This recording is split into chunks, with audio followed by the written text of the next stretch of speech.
It's just voter ID, you guys. Don't be a jerk. It's for the greater good. It's just proof of citizenship, you guys. Don't be a jerk. It's for the greater good.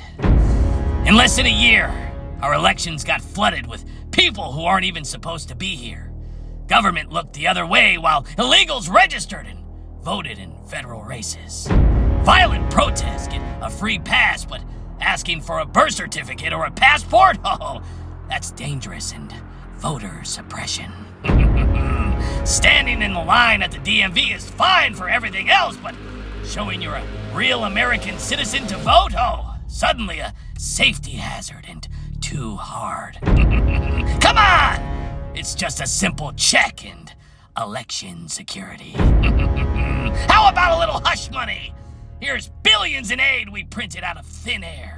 Go buy votes with it from the big donors who love open borders. Paper ballots? Too risky. Mail-in forms with 0 checks? Perfect. In less than a year, they convinced you that only citizens voting is somehow extreme. In less than a year, Democrats in Congress blocked a bill almost unanimously. They screamed, they stalled, they called it Jim Crow 2.0 because it closes the back door they've been using.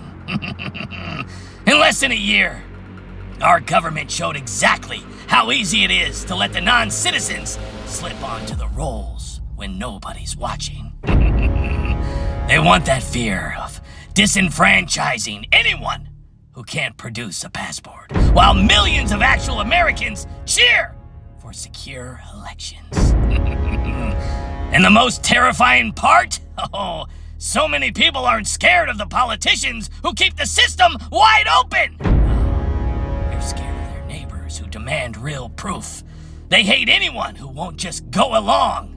It's absolutely terrifying how fast people surrender their right to real elections. They just accept the excuses without thinking, without fighting. You know what's coming next? If this doesn't pass, oh, it's just a little more flexibility. Come on! It's for the greater good. Wait until more races flip because non-citizens tip the scale. Wait until you can't trust any close election again. No matter who wins. Don't think it's impossible? Oh. You already let them ignore the law on borders. You watch them fight every single check on who votes.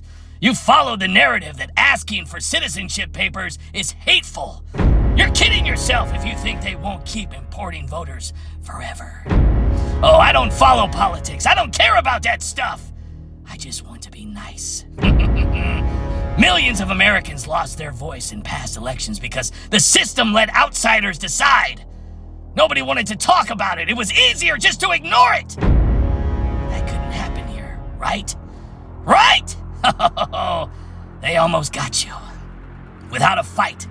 Just like every country that lost control of its elections. The SAVE Act, oh, it fixes it.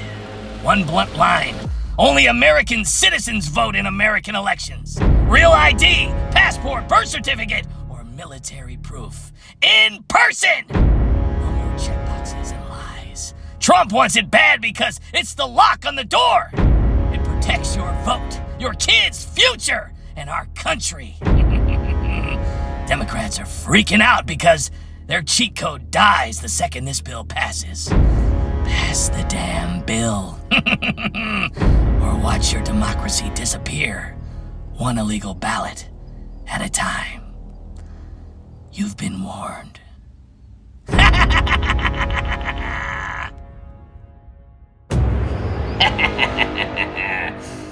In the shadows of power, a web of secrets unravels, yet remains untouched.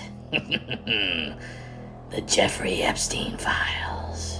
Those infamous documents, dripping with the names of the elite, were promised to expose the truth. But what have we seen? Pages upon pages blackened by redactions, hiding the faces of the guilty. Bill Clinton, mentioned dozens of times, his flights on the Lolita Express documented, his denials echoing in the void. Prince Harry, entangled in the whispers, His associations buried under the layers of silence. The rest, clients. The powerful, the untouchable. Names like shadows in the night. But listen closely. Nothing is happening. No arrests, no investigations. Oh, the FBI raids Epstein Island, seizes evidence, and then, well, silence. Ghislaine Maxwell, his right hand, sentenced to 20 years for trafficking children to no one. Victims groomed, abused, delivered, but the clients, they vanished into thin air. They flew on that cursed plane to nowhere. Destinations erased, logs ignored, justice derailed. And in the highest offices of the land, during the 4 years of Joe Biden's presidency, a deafening silence from the top. Biden himself, never a word. Kamala Harris, utterly quiet. The entire Democratic Party, with control of the White House and the levers of justice. Not a single statement, not a whisper of outrage or demand for the truth about the Epstein Files. Why the void? What alliances lurk in that silence? This is the chilling reality. A system designed to protect the predators, the elite circle, and their wagons.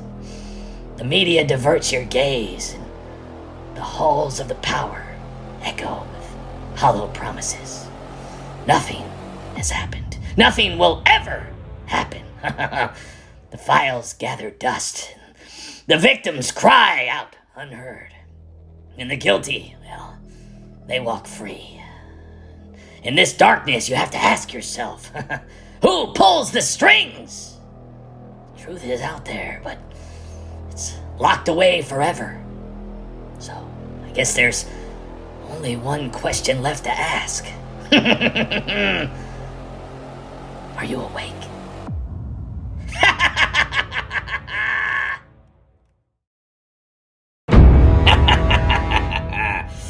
Listen up, because I'm about to lay it out straight. No sugarcoating, no apologies. Save me your outrage. Spare me the selective fury that flares up depending on who's in the Oval Office. Let's talk facts, cold and hard, about presidents wielding power overseas without a nod from Congress. And yeah, we're diving into the hypocrisy that's ripping this country apart. One partisan scream at a time. First off, Barack Obama. Remember him? The guy who dropped over 26,000 bombs in 2016 alone. Across 7 countries. Syria, Iraq, Afghanistan, Libya, Yemen, Somalia, and Pakistan. That's right. 7 nations hammered without a single congressional vote to authorize it. No declaration of war, no real debate. They leaned on old authorizations from 2001 and 2002, meant for Al-Qaeda in Iraq to justify airstrikes against ISIS. Bill. In Libya, 2011, full-scale intervention to topple Gaddafi. No congressional green light. Experts called it illegal back then. But where was the mass outrage? The protests in the streets? The endless cable news cycle screaming, war criminal! Crickets from the left.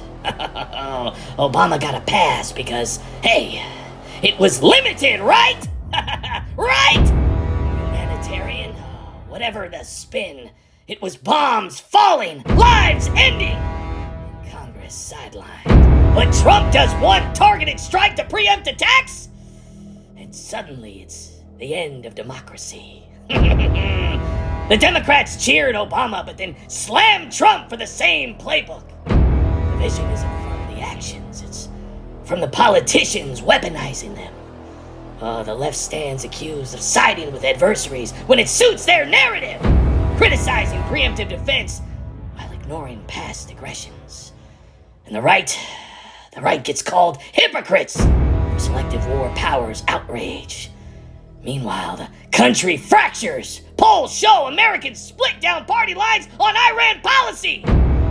Trust in leadership eroded because of facts get buried under smears. The hypocrisy? Oh, it's legendary in its damage.